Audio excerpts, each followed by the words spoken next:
थोड़ी और देर करती तो जहाज निकल जाता हमारा। क्या तुम अब भी नाराज हो मुझसे? मेरी जिंदगी बर्बाद करने वालों में से एक यही है। मेरी भवें देखो, भवें एक शुमार में है तो एक जुनूब में है। अब मैं दिखाती हूँ तुम सबको। नहीं मैडम, हमारा मरना पड़ा है। मैडम ये क्या कर रही हैं आप? ओहो, खुशामदीद, कैसे हैं आप लोग? क्या हो रहा है यहाँ? लेकिन आपका बेटा कहाँ है? जब तक तुम मेरा चेहरा पूरी तरह बदल नहीं देते यहाँ से जिंदा नहीं जा सकते। कहाँ लेके जा रहे हो? डॉक्टर से पीछे हटो। सुनो, सुना नहीं तो तुम क्या कर?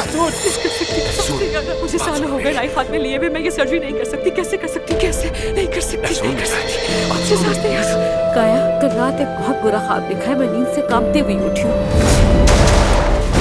आमिर,